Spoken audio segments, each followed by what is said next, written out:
They said there was a treasure on the island, its location known only by the dead. I could see it in my dreams. How was I supposed to know that in order to find it, I'd have to die too?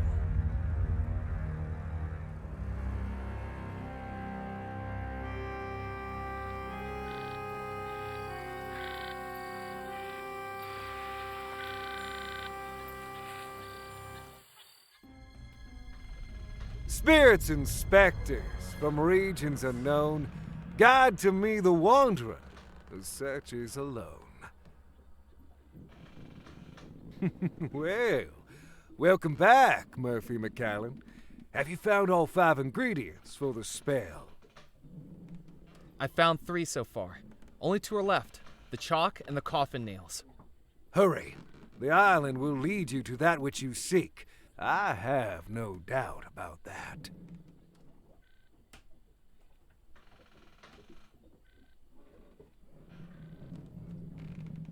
How will the spell help me find the lost treasure of Bellemore Manor? There are things on this island that have gone unseen. Stories that have been left unheard. At least to mortals. I commune with regions beyond. Let me introduce you to a friend. Out of the shadows, the cursed and the damned, return now my servant to do my command.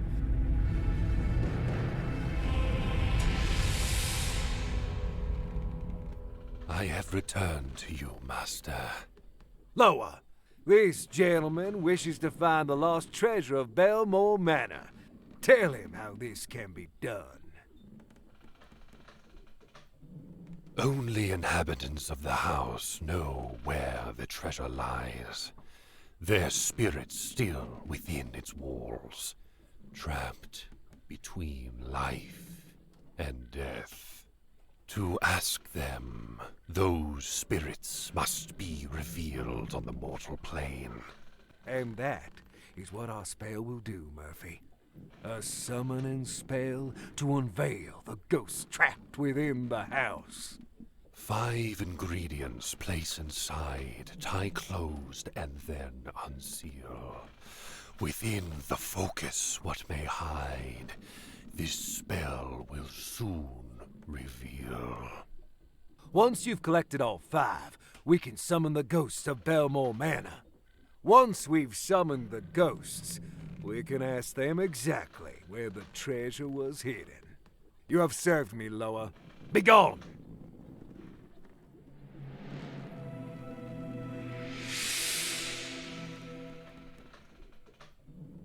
Who is the creature that you talk to? That is my Loa. The Loa are the mysteries, the invisibles, the messengers. Is it a ghost? No, they are the intermediaries between humans and the supernatural. There are 2 planes of existence, Murphy. The mortal plane and the spirit plane. Loas can move between them both, and with my powers, I can control them when they do. That is what we practitioners of the occult are adept at.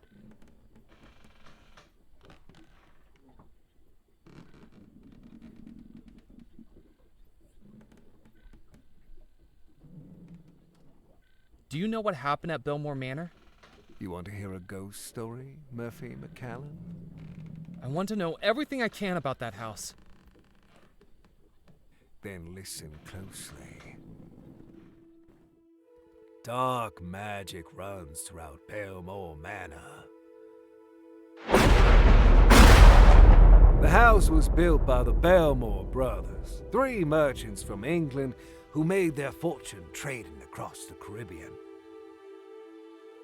Xavier Bellemore, an explorer, Yardley Bellemore, an actor, and Cecil Bellemore, a scientist. Their parents dead for many years. They each loved and cared for their young sister, Abigail. Abigail met a young sailor who worked aboard one of her brother's ships.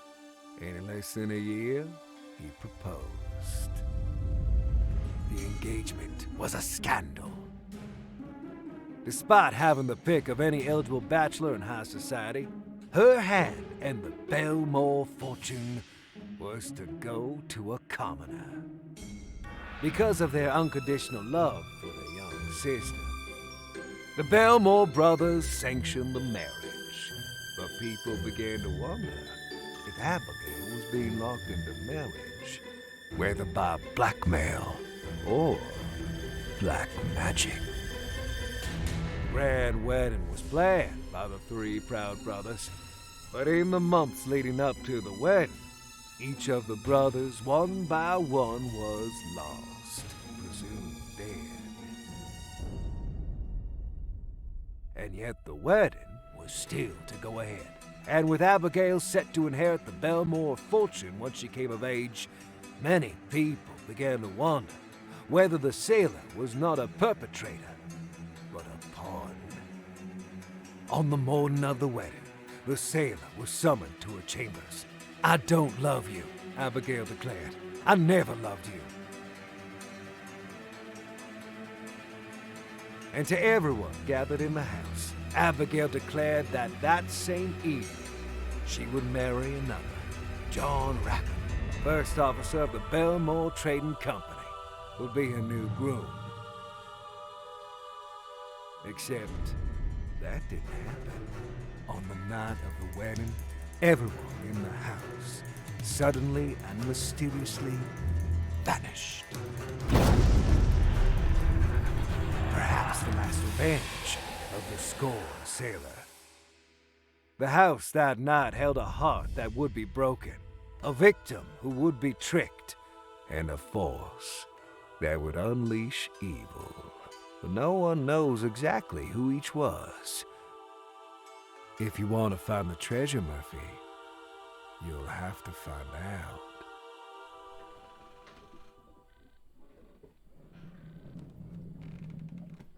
How am I going to find the spell ingredients? Everything I've ever needed for my voodoo spells, I have found on this island.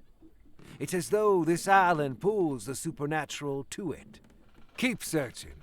Once that's complete, I will show you the final step of the spell. How did you learn voodoo? I've always been adept with the mystic arts. Just as you dream of treasure, Murphy, I dream of power. I came to Devil's Rock many years ago, drawn by its voodoo energy. And no sooner than I arrived, the spirit world began to reveal itself to me, pleading for me to be its master.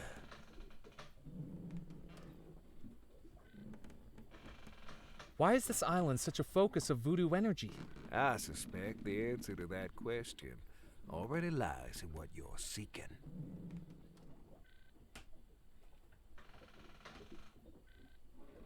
What's this riverboat we're aboard? This is the Spirit Queen. It used to be a pleasure boat, plying the rivers around the island, a den of drinking and gambling. That's how I came to own the boat, a lucky game of chance. But between you and me, Murphy, it's a lot easier to win when you have spirits to control the roll of the dice. It sounds like you cheated. Fate was always going to bring this boat to me. I just hurried it along.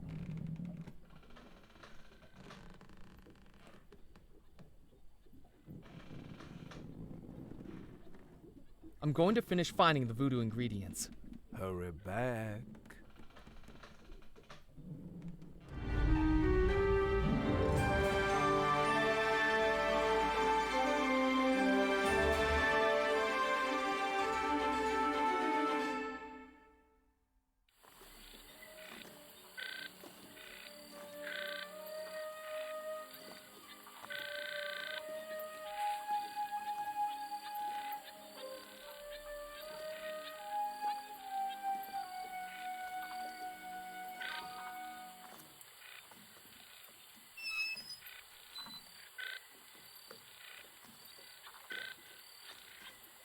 A frayed sack hung from the wooden crane.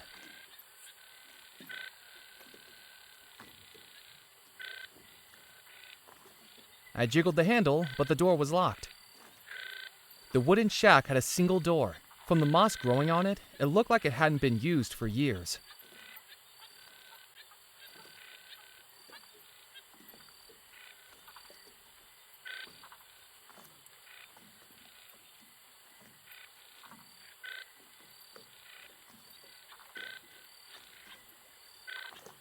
I doubted there was anything useful in the bayou.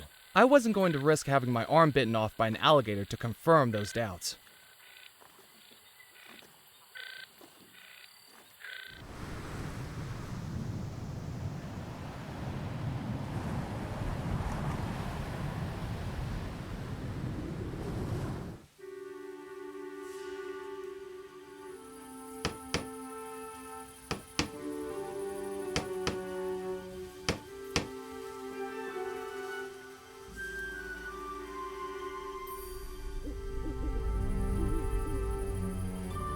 The coffin lid had been nailed down securely.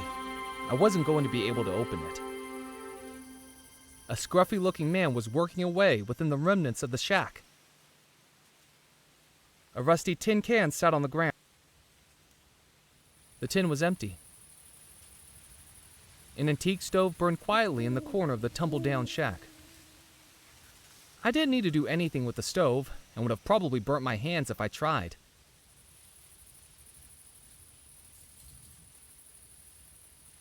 Hello. Ah, consarn it! Don't sneak up on people like that. You frighten the dying daylights out of me. He looked at me like he'd seen a ghost. Sorry, you seem a little jumpy? I thought you were those pesky kids again. Kids don't seem like a reason to be scared. They're little terrors. I'm sure they're gonna give me a heart attack. Last week they showed up with a doctor's note they forged, saying a man I'd buried that day was just a very deep sleeper. 7 hours I was out here digging him up, at my age! And was he sleeping? Dead as a dodo, just like those kids will be if I get my hands on them. My name's Murphy McAllen. I've just arrived on the island. Well, welcome, Mr. Murphy. I'm Edgar Kettle. Gravedigger, undertaker, coffin maker, and anything else that needs doing to keep this cemetery running. I'm looking for the treasure of Bellemore Manor. Another treasure hunter. Well, let me tell you something, young man. Don't even think about digging up my graveyard. There's no treasure buried here, and I'm already busy enough filling in the holes that are meant to be here.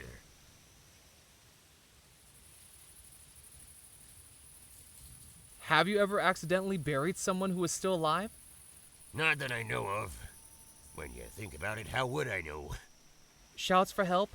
Desperate shaking of the coffin? Look, I haven't sealed anyone up who was chatting away with me, let's put it that way. I usually check for signs of life, but everyone takes shortcuts sometimes, don't they? I deserve some rest in peace, too. Has the cemetery been here long? This cemetery is the whole reason Devil's Rock is populated.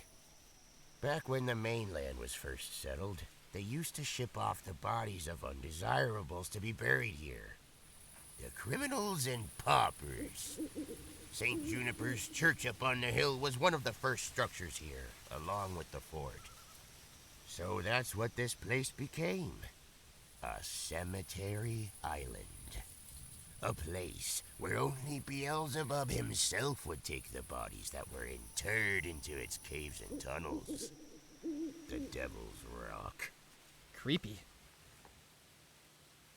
So there are caves and tunnels on the island? Oh yes, all over it. Some natural, some man-made. No one knows where they really are, though. I'm quite surprised I've yet to dig myself down into one. They say there's one that runs from the church to the crypt just down the path. An old escape route. But I've never been in there. Have you got any spare coffin nails? No, I don't got any to spare. I have to buy these out of my own pocket. Do you know how much the parish gives me per burial nowadays? A pittance. The roof's leaking, my table's broken. I've used floorboards to build some of the coffins. Take my advice. Don't go into this line of work. I'm telling you, undertaking's a dying business. Do you know anything about the disappearance at Bellemore Manor? I think it's important to leave the dead to rest in peace. But what if they're not in peace? Well, I think there's more to that story than meets the eye. You know the three brothers went missing, right? Well, if you ask me, I think Abigail Bellemore was behind it. She was engaged to a sailor, but nobody like her would go for a commoner. She might have loved him. She could have loved somebody with a big bank account, too. I think she must have been using him, pretending to love him so he'd do her dirty work for her, bumping off her brothers. Then afterwards, she drops him and goes to marry the officer of the company. Fiendish. Those are some pretty serious allegations. Just a feeling, that's all. I don't have any evidence. But when you work with cadavers, you kinda get a sixth sense about things. People killed in mysterious circumstances. Like you can tell when someone's sneaking up behind you. You actually seem to have trouble with that. Wise guy. What do you think was behind the disappearance? Well, the sailor must have found out he was being manipulated, mustn't he? Done something to get his revenge. What do you think the sailor did to get his revenge? Nobody knows. But in his contracts to the Caribbean, he could have come across something fiendish. All we know is that everyone in that house disappeared. And to tell you the truth, I'm quite relieved they did. Why's that? Because if they'd not disappeared, it would be this old fool who'd have had to bury them. Saved me a good amount of work. Do you not find working in a graveyard a little eerie? Why would it be eerie? I don't know. Ghosts, maybe? I don't like to think about ghosts. Why not? Because they'd be bad for business. I have my work cut out here with the dead as it is. Imagine if they came back asking for a refund.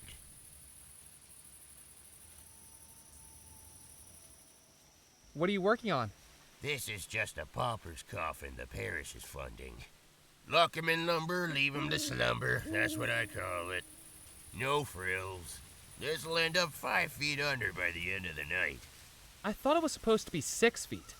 You're not the one doing the digging. 5 feet means I get a tea break. Do you think I could fit inside the coffin? Probably not. The gentleman inside might make it a bit of a squeeze. You mean there's a dead guy inside there? There better be. I can't afford to be burying empty coffins.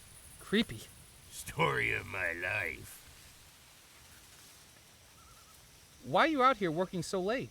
The funerals take place in the morning, and I prefer to be tucked up in my bed. I don't like those early funerals. I'm not a morning person. Did the coffin just move? Don't even joke about that. I best be running along. Don't drop dead. I don't want anything else adding to my to-do list.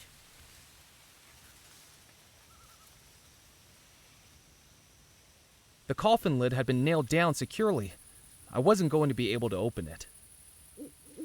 The rough-looking coffin lay unceremoniously. The coffin lid had been nailed.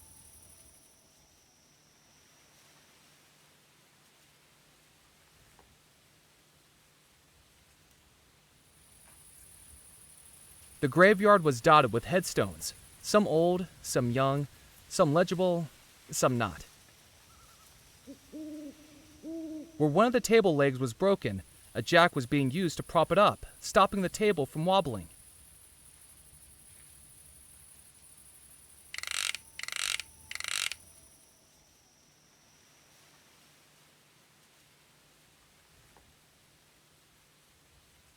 The coffin lid had been nailed down securely.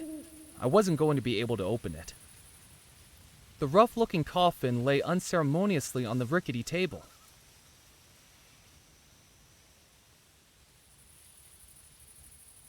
I scanned the headstones for anything of note, but didn't know what I was searching for.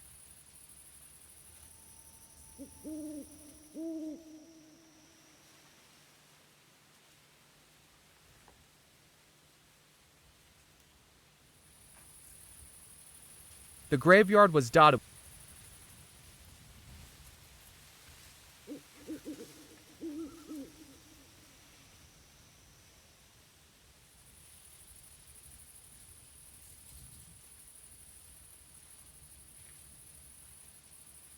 Embedded into the hillside was a large, elaborately carved crypt. It looked to be hundreds of years old. I couldn't see any way to open it. Embedded into the... It looked to be hundreds...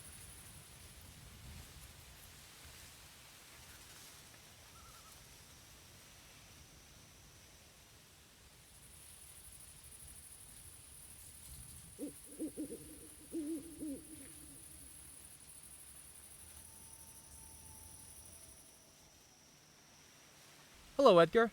Ah, I best be running along. goodbye.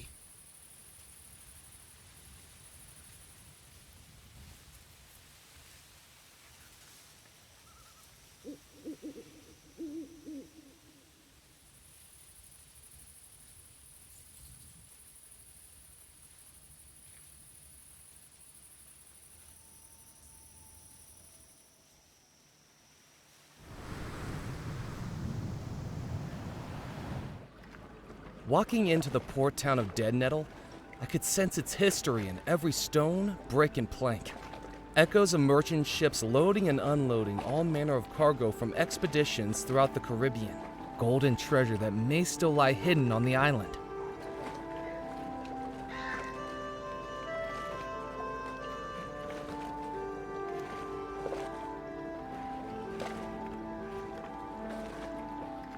It was the door to a jewelry shop, with a sign behind the glass reading, "Back in 5 minutes."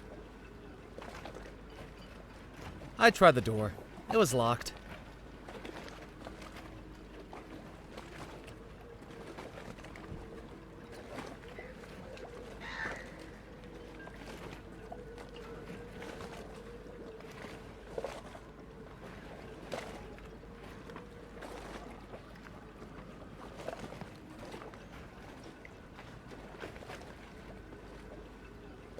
Gruff mumbles emanated from inside the puppet theater. Obviously, preparation for tonight's show was already underway. Set up on the seafront was an elaborately carved wooden puppet theater, with Polchanala painted across the top, and a sign hanging in front of the red velvet curtain.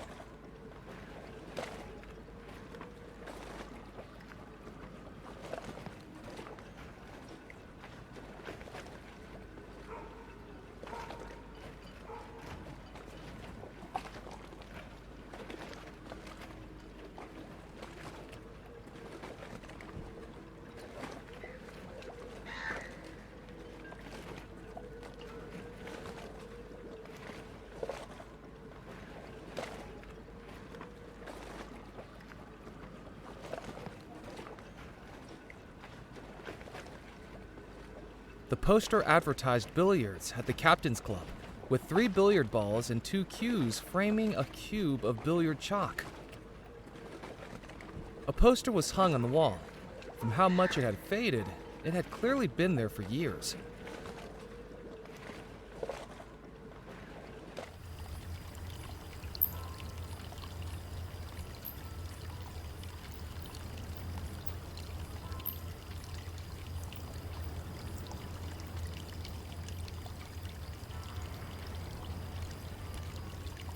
The courtyard echoed with the trickling noise of a small fountain.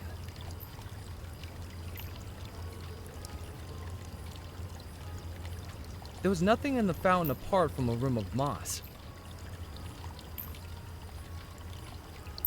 Good evening. He looked past me like I was invisible, as though if he ignored me hard enough, there was a chance I'd disappear. I said good evening? I suppose, if one's standards are low enough. Have you taken a wrong turn, sir? I'm just having a look around. Well, make it a quick one. Who are you? My name is Felix Greer, maitre d', bartender, and acting manager of the Captain's Club, when Mr. Perkins has his night off. And who, pray tell, are you? Murphy McAllen. I'm looking for the lost treasure of Bellemore Manor. Oh, goody, another young adventurer seeking fame, fortune, or some combination of the two. Just what Deadnettle's been lacking for local color.